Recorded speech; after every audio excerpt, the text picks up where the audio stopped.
मैं सुरेश चंद्र गुप्ता और बच्चू बाबू, पूर्व एमएलसी, वर्तमान में विधान परिषद अध्यक्ष माथुर महासभा। आज जो प्रेस कॉन्फ्रेंस रखी गई है, किस संदर्भ में रखी गई है और क्या मोटिव है?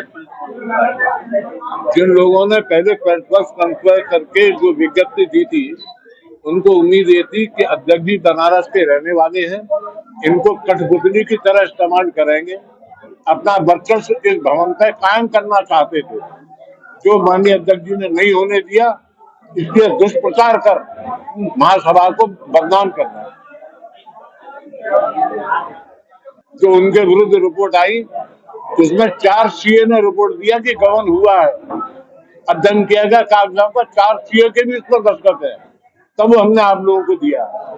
अब जो कमेटी पुरानी एक बार अपना दावा जो कर रही थी, पहले भी कुछ विवाद इस बात में हुआ था, कुछ कमेटी कह रही थी जो हमारे भवन है और हम इसके मेंबर हैं और जो भी हुआ था, लेकिन अब आगे की रणनीति क्या रहेगी कमेटी की तरफ से? वो क्या आपने अच्छा सवाल पूछा। हमने एक वाद दाखिल किया डिस्ट्रिक्ट जज आगरा के, जो ट्रांसफर होके 10 एडीजे साथ क्या गया, उन्होंने सुनवाई के बाद 10 एडीजे माननीय काशीनाथ जी ने ये आदेश दिया है कि श्री अशोक कुमार गुप्ता ही निर्वाचित अध्यक्ष है, वही काम कर रहे, वही काम करते रहे। उस ऑर्डर के खिलाफ हाई कोर्ट में, उच्च न्यायालय में कोई अपील या रिट दाखिल नहीं हुई है। मैं दीपिका डॉक्टर प्रवीण गुप्ता, माथुरगढ़ केंद्रीय महिला मंडल अध्यक्षा। आज जो कॉन्फ्रेंस हो रही है, क्या मोटिव है और महिलाओं की तरफ से क्या क्या योगदान इसमें है और क्या कार्यकारिणी महिलाओं की इसमें क्या भूमिका रहेगी, इसके बारे में? आपका प्रश्न बहुत अच्छा है पत्रकार बंधु भाई। यहाँ पर जो आज कॉन्फ्रेंस जो हो रही है, ये मेरे मातृभूमि समाज के जो विवादित जो चल रहा है, जैसे कि पत्रकार बंधु ही कह रहे हैं कि 3 महीने से चल रहा है विवादित, तो ये हमारा दुर्भाग्य कि मेरा समाज वितरण की राह पे चल रहा है। मैं अपनी तरफ से पूर्ण कोशिश करी है, प्रयास किया है इन 3 महीनों में, और बैठ के, क्योंकि हर विवाद का जो परिणाम होता है वो समझौता होता है।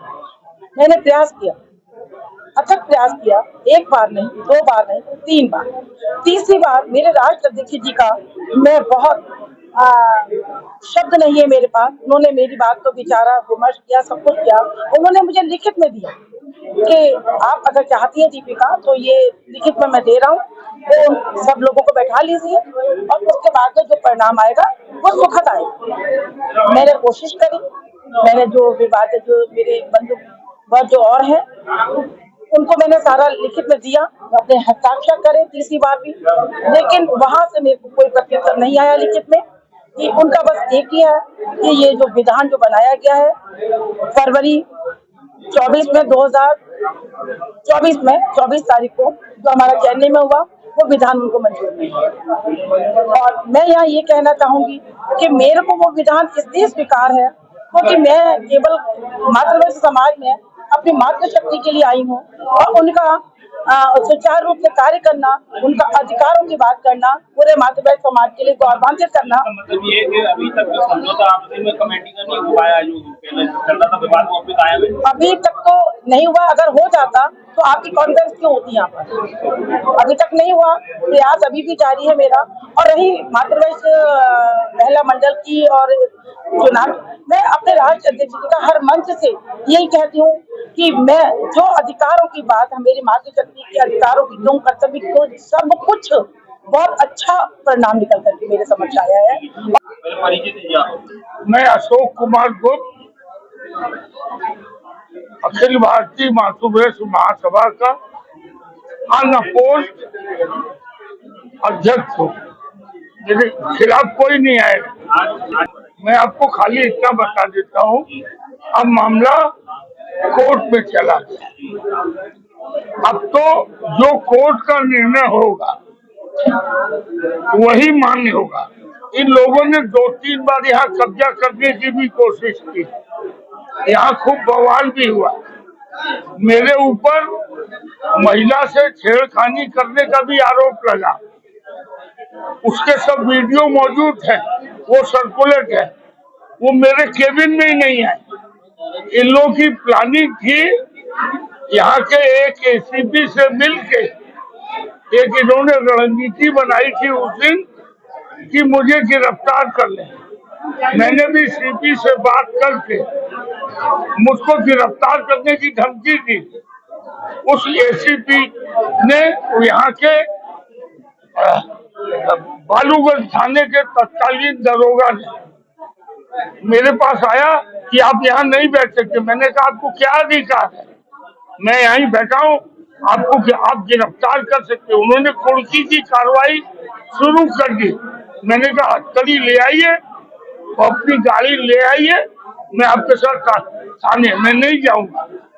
जब उनको ये खबर सीपी को दी गई कि पुलिस पैसा खा के दबाव डाल रही है, तो वो डर गए और बाइज्जत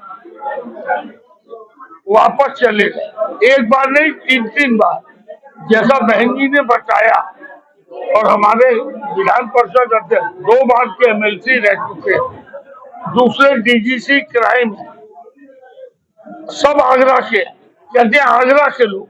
मेरे मंत्रिमंडल के 50% से अधिक आगरा डिस्ट्रिक्ट के ही लोग।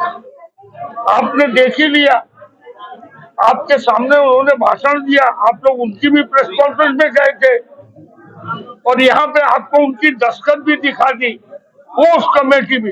एक्चुअली उनका चक्कर कोई और है। उनके ऊपर 1.5 करोड़ रुपए का जुर्माना हो चुका है। श्री विनोद कुमार गुप्ता जी के किसी रिश्तेदार का दबाव वो था। मैं आज चैलेंज दे रहा हूँ, वो कह रहे हैं 2 करोड़ की जमीन, वो 1.5 करोड़ रुपया दे और वो जमीन मैं उनकी रजिस्ट्री करा दूंगा, उस गली की जमीन का। अगर मर्द है, उनमें अपनी बात प्रेस के सामने की है कि वो जमीन 2 करोड़ की है, तो 1.5 करोड़ में रजिस्ट्री करा ले, वो अगला तैयार है। वो जमीन है ही नहीं उतनी कीमत की। तो मतलब मामला ये है कि अभी मामला जो अभी कमेटी का न्यायालय का अधीन चल रहा है, तो इसमें कोई समझौता नहीं हुआ। कोई समझौता नहीं हुआ। ऐसा है, जब उन्होंने देख लिया कि हम यहाँ भी 2500 साल से जमे हुए हैं, यहाँ की जमींदारी कर रहे हैं, they are like a parasite. अब विधान बदल गया, अब तो सब कुछ अकाउंट रखना चार्टर्ड अकाउंटेंट के पास आ गया। हर 3 महीने पे अकाउंट पब्लिश करेंगे। 15 साल तक इन्होंने इनकम टैक्स का, इन्हीं लोगों ने, यही ग्रुप ने 20 साल से इनकम टैक्स में और सोसाइटी एक्ट में रिटर्न क्यों नहीं भरा। प्रेसिडेंट कमेटी की रणनीति क्या रहेगी? रणनीति तो हम लोग की खुले, हमारा जो विधान है उसका हम लोग उल्लंघन नहीं करेंगे। और सर्व से आखिर में जो हमें पूर्ण विश्वास अपने न्यायालय पे है, जो न्यायालय का फैसला होगा उसको हम मानेंगे।